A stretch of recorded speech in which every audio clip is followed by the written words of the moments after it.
The moment she slid the divorce papers across that cheap laminate table in the break room, with my boss standing behind her like he'd already won, I realized something wasn't right, but I didn't say a word. I had just finished a 10-hour shift, my shirt still clinging to my back, the hum of vending machines filling the silence that followed her entrance, and for a second, I thought maybe this was some kind of misunderstanding, some kind of mistake my exhausted brain hadn't caught up to yet, but then she looked at me, really looked at me, and there was nothing left of the woman I thought I knew, just something cold, something calculated, something final, and the worst part wasn't even the envelope in her hand or the way my name was printed across it like a formal announcement of failure. It was the fact that she didn't come alone, because right behind her, leaning casually against the doorframe like he belonged in every room he stepped into, was Richard Cole, my boss, the man who had spent the last 3 years reminding me, in subtle ways and not so subtle ones, that I was replaceable, that I was just another employee lucky to have a job, and now he was standing there like he was about to collect something that used to be mine. Emily didn't hesitate, she didn't soften her tone, she didn't even try to make it sound mutual, she just placed the papers in front of me and said, "We should do this now," like she was asking me to sign for a package, and when I didn't immediately react, she added, almost impatiently, that she was done pretending this life was enough for her, that she deserved more, that she had found something better, and I remember the way a couple of my coworkers froze in place, pretending not to listen but not leaving either, because moments like that don't happen quietly, not when pride is on the line, not when someone is being publicly replaced, and I should have argued, I should have demanded an explanation, I should have asked how long this had been going on, but instead I just stood there, staring at the woman who used to sit across from me at our kitchen table, making plans we both said we believed in, and realized that whatever this was, it didn't start today, it started weeks ago, maybe months ago. In late nights she stopped explaining, in conversations she stopped finishing. Richard still didn't say a word, he didn't have to, his presence said enough, expensive watch catching the fluorescent light, posture relaxed, like this was just another deal closing in his favor. Emily followed my silence with a small, almost amused smile, like she had expected resistance and was disappointed not to get it, and that's when she said it, the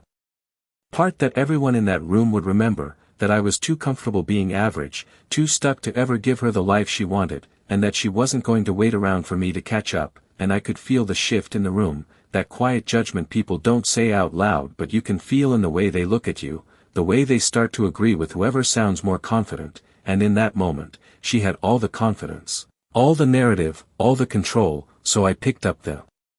pen, not because I agreed, not because I didn't care, but because arguing would have given them something they wanted, and I wasn't about to give either of them the satisfaction. I signed where she pointed, page after page, without hesitation, and when I slid the papers back across the table, she looked relieved, like something had finally been resolved, like she had successfully closed a chapter she had already mentally left behind. And as she turned to leave with him, heels clicking against the tile, I caught one last glance between them, a look that said this wasn't new, that whatever they had, it had been building while I was still working late, still believing in something that had already expired. But what she didn't know, what neither of them even thought to question, was that 3 weeks before that moment, before the papers, before the public scene, before she decided I wasn't enough, everything had already changed in a way they couldn't see, and that silence they mistook for weakness wasn't empty, it was waiting. I did not go home that night, not right away, because walking back into that apartment felt like stepping into a version of my life that no longer existed, so I stayed in the parking lot longer than I needed to, sitting in my car with the engine off, watching people leave the building one by one like nothing had happened, like a man's entire life had not just been rewritten in a break room between a vending machine and a flickering fluorescent light. And what surprised me most was not the anger, it was the clarity, because once the shock settled, everything started to line up in a way it never had before. The late nights she stopped explaining, the way her phone would light up and she would angle it away without thinking, the sudden interest in things we could not afford, the quiet disappointment in her voice whenever I talked about overtime like it meant something. I had been trying to hold everything together while she had already started planning her exit, and when I finally did get home, the silence inside that apartment felt different, not empty, but exposed. Like every object in that space had been part of a story that only one of us still believed in. Her side of the closet was half cleared out, not rushed, not chaotic, just methodical, like she had been preparing for this moment long before she handed me those papers, and that was the part most people misunderstand about situations like this. They think the betrayal happens in a single moment, but it does not. It builds quietly, decision by decision, until one day it becomes public. And by then it is already too late to fix anything. I walked through each room slowly, not looking for answers, just confirming what I already knew. She was not coming back, not because she had nowhere to go, but because she had somewhere she thought was better, and I could almost hear her voice repeating what she said earlier, that I was too comfortable being average, that I was not enough, and for a second, I let that sit. I let it echo, not because I believed it, but because I wanted to understand how easily someone could rewrite your value when it suited them. I sat down at the kitchen table, the same one where we used to plan budgets and talk about saving for something bigger, something stable, and I noticed something small but telling. Her coffee mug was gone, the one she used every morning without fail. She did not forget it, she chose to take it, which meant she had already decided what parts of this life she was keeping and what parts she was leaving behind, and that was when I realized something else, something most people in my position would not admit. I had seen pieces of this coming, I had just chosen to ignore them because it was easier than accepting what they meant, easier than asking questions I was not ready to hear the answers to, and maybe that is why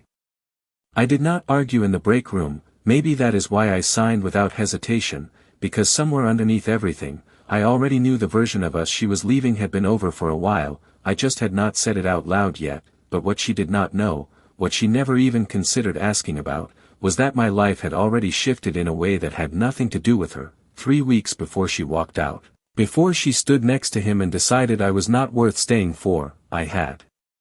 received something that changed the entire equation, something that made everything she said technically irrelevant, but I did not rush to use it. I did not call her, I did not correct her, I did not try to prove anything, because the truth is, timing matters more than truth when it comes to power, and at that moment, the only thing that mattered was letting them believe the version of the story they had already committed to, because the more certain they were, the harder the fall would be when reality finally caught up. And as I sat there in that quiet apartment, surrounded by the remains of a life she thought she had outgrown, I understood that losing her was not the real loss, it was just the beginning of something she had no idea was already in motion. I went back to work the next morning like nothing had changed, and that was the part that confused people the most, because they expected a reaction, they expected anger, confrontation, something loud enough to match what had happened the day before, but I gave them none of that. I clocked in on time, I did my job, I kept my head down, and I let the silence do what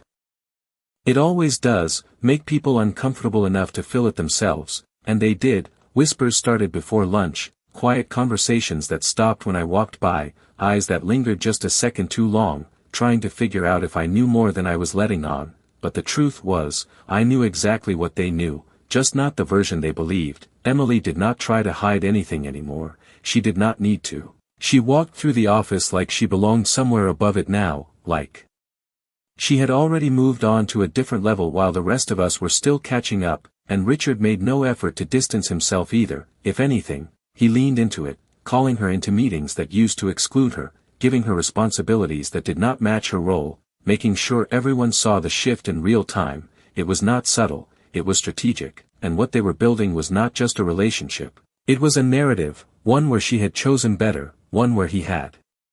elevated her, and one where I had been left behind because I simply could not compete. I heard it in the way people talked when they thought I was out of range, that she had upgraded, that it made sense, that some people just outgrow certain situations, and I did not correct them, because correcting them would have required explaining something they were not ready to understand, something that had nothing to do with appearances or titles or the kind of success you can measure on a business card.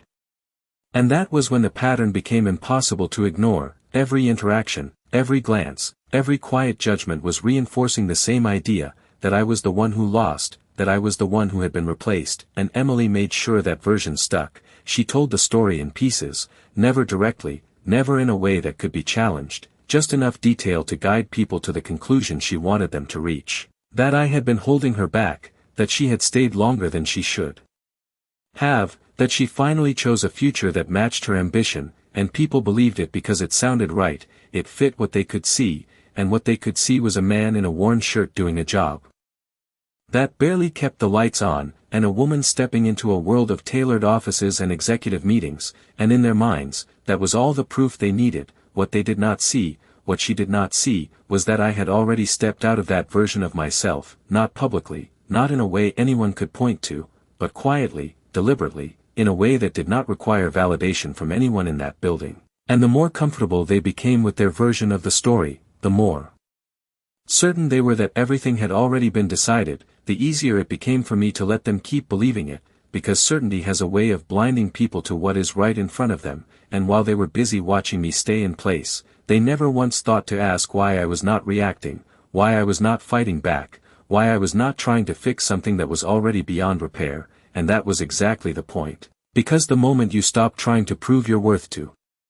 people who have already decided it, you start seeing the situation for what it really is, not a loss, not a failure, but a shift, one that had already begun long before she ever walked into that break room, and one that was moving in a direction none of them were prepared for.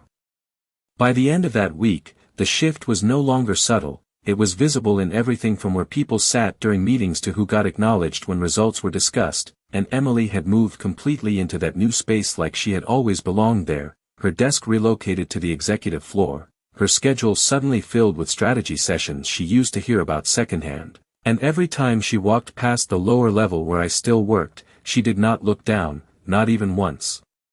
Like acknowledging me would somehow pull her back into a version of her life she had already erased, and Richard made sure the contrast stayed sharp. He called her into presentations, asked for her opinion in front of others, framed her ideas like they carried weight beyond her experience, and people followed his lead because that is what people do when power makes a decision, they adjust their perception to match it.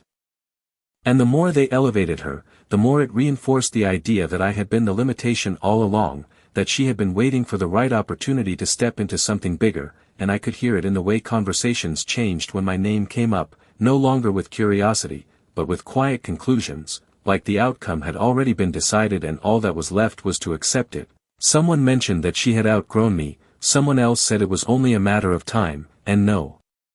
one disagreed, not because they had evidence, but because the story felt consistent with what they could see, and that is how narratives become reality in places like that, not through truth, but through repetition. Emily leaned into it completely, she did not just move on, she performed the move, attending after-work events she used to skip, showing up in spaces where presence mattered more than contribution, letting people associate her with Richard's circle, and every time she did, it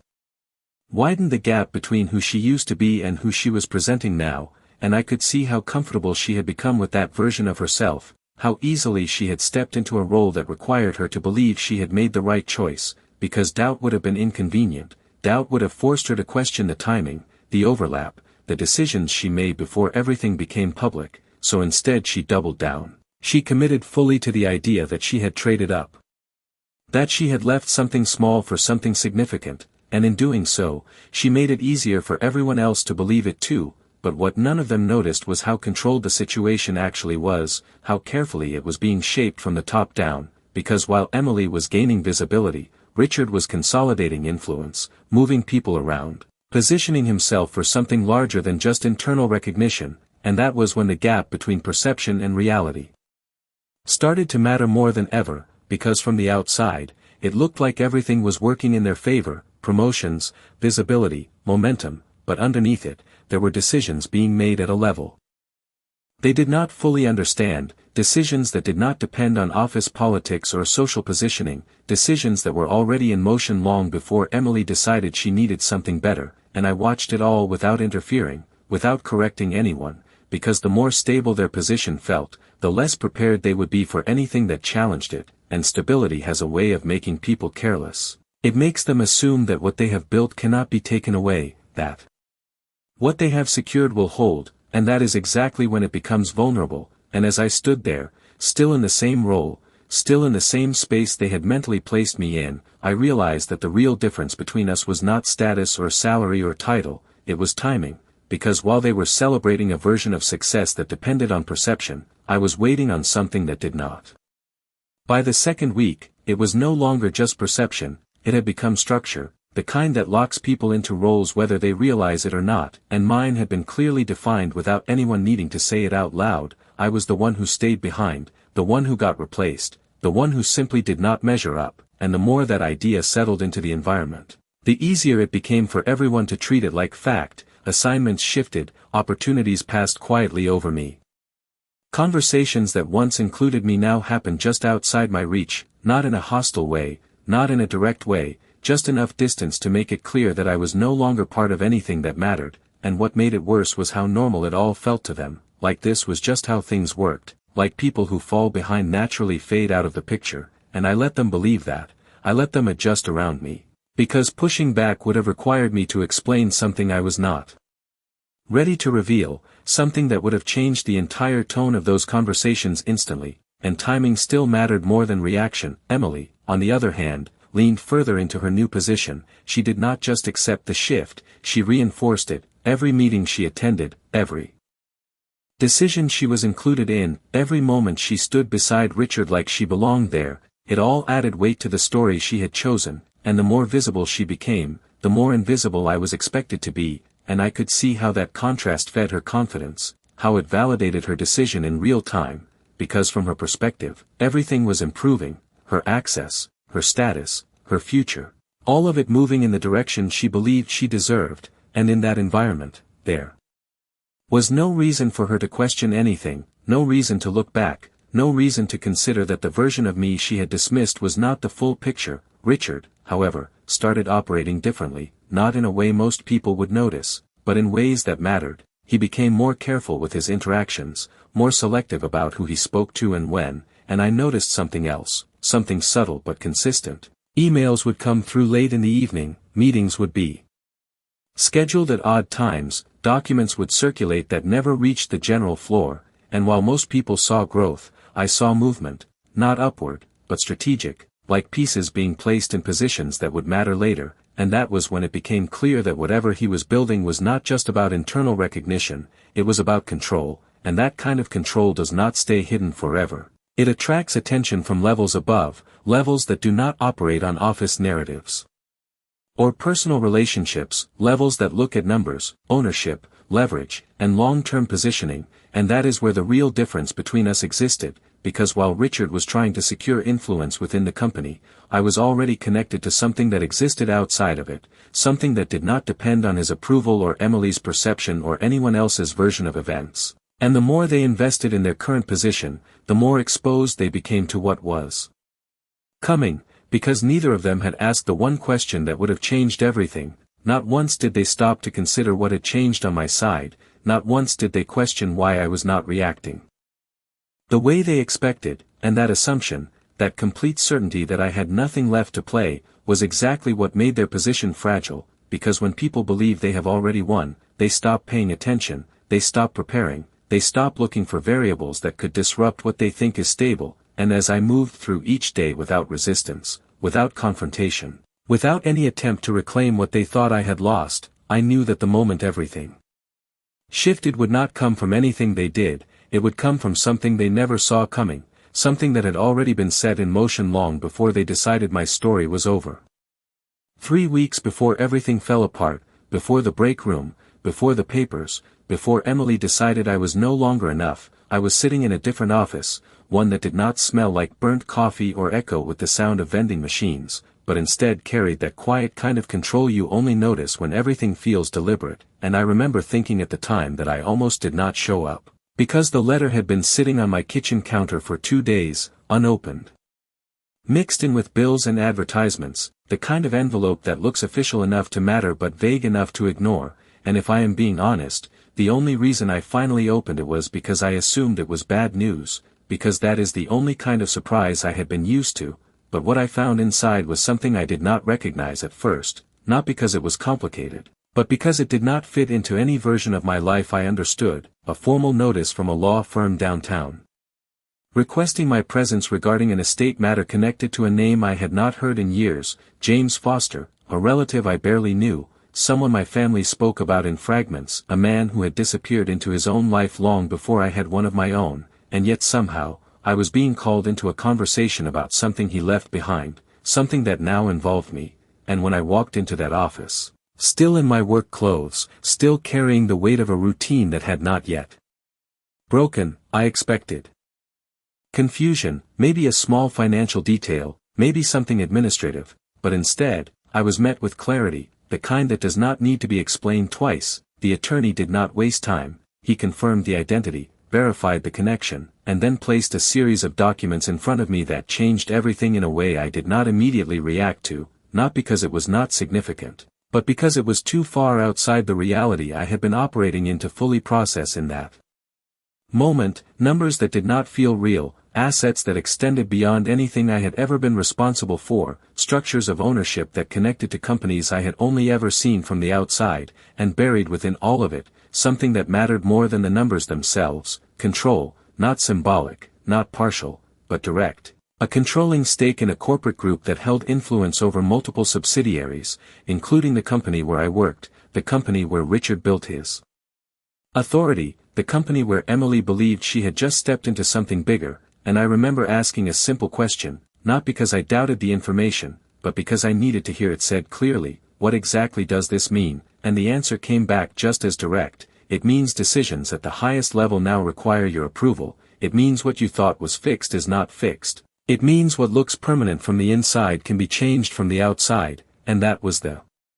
moment everything shifted, not outwardly, not in a way anyone around me could see, but internally, in the way I understood the structure I was part of, because suddenly, the limits I had been working within were no longer boundaries, they were just layers, and layers can be moved when you have the right position, but I did not rush to act on it, I did not walk back into that building and demand recognition, I did not call Emily and explain what had changed, I did not confront Richard or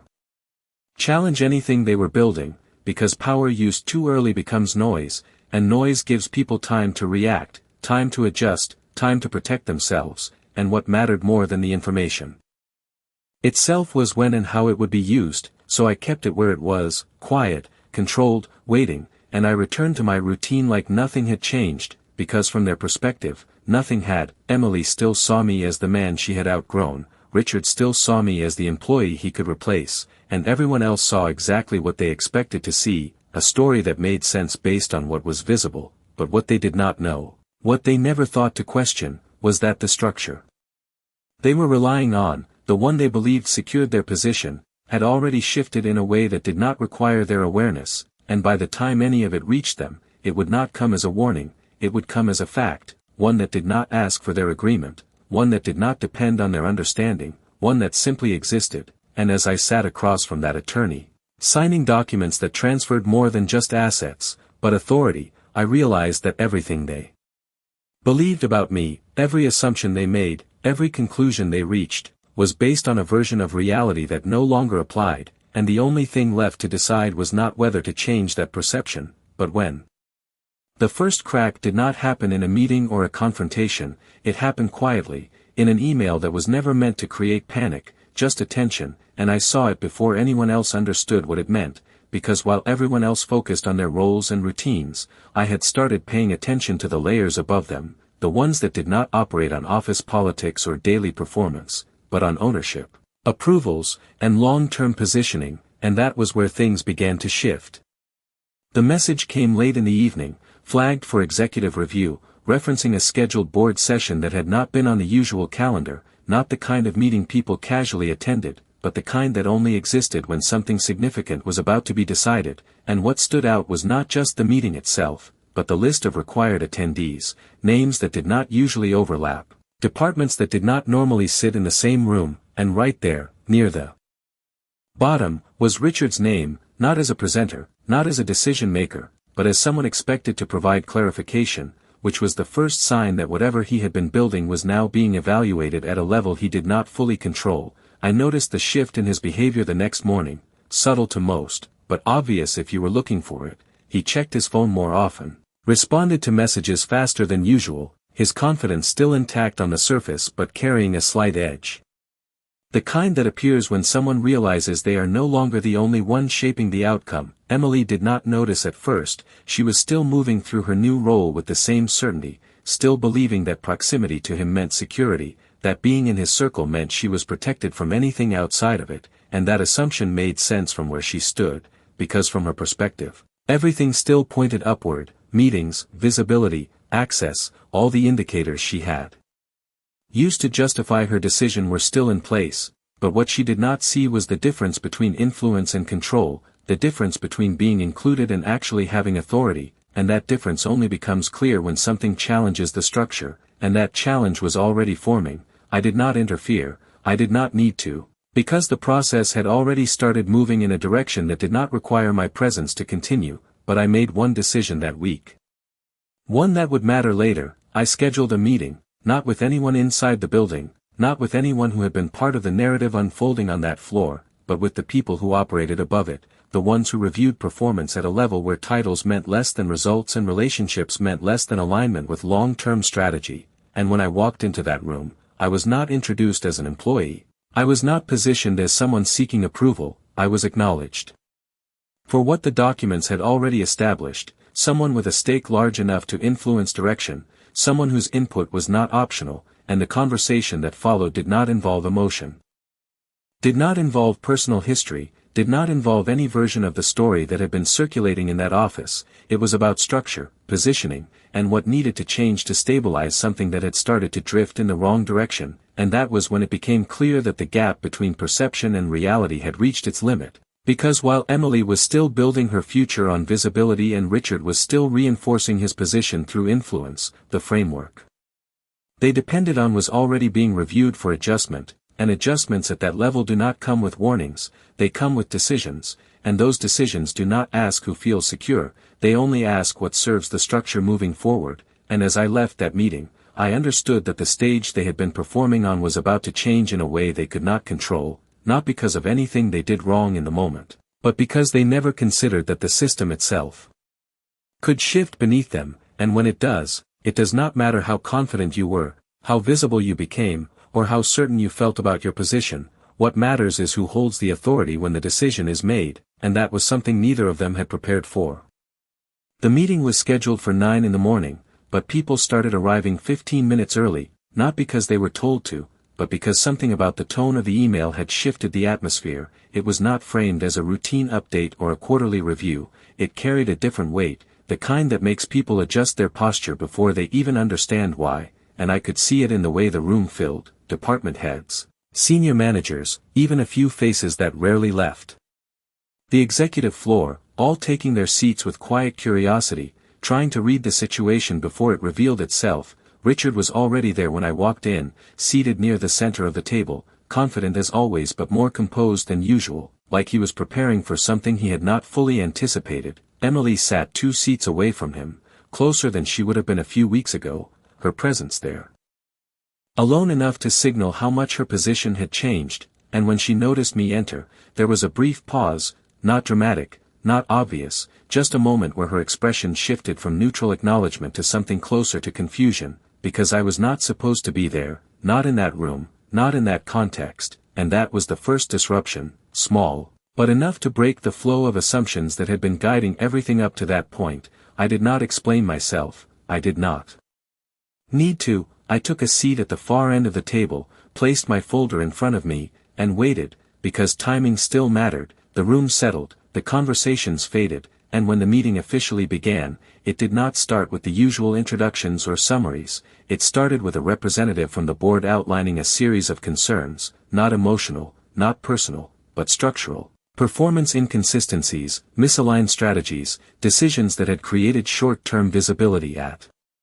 the expense of long-term stability. And as those points were presented, I watched Richard's posture shift slightly, still controlled, still composed, but no longer entirely certain, because the conversation was moving beyond his influence, beyond the narrative he had been managing, and into territory where outcomes were determined by authority he did not hold. Emily, on the other hand, remained focused, still trying to follow the logic from the perspective she understood, still believing this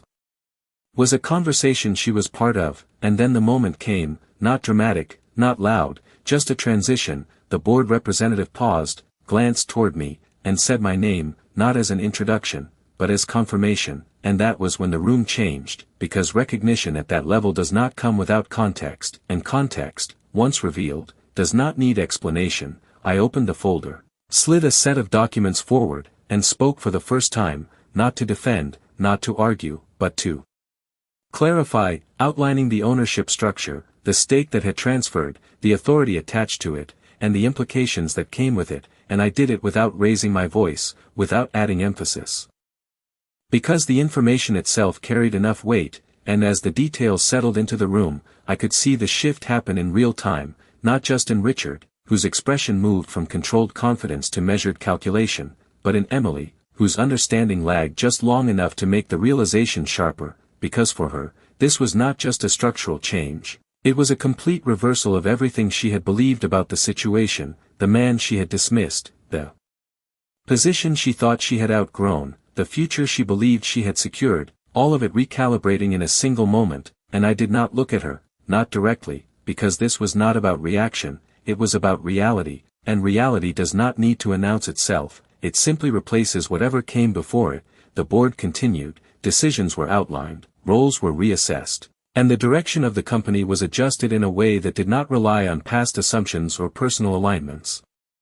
And through it all, I remained exactly where I had been, calm, deliberate, saying only what was necessary, because the reveal was never about proving anything, it was about letting the truth exist in a space where it could no longer be ignored, and once that happened, everything else followed without resistance.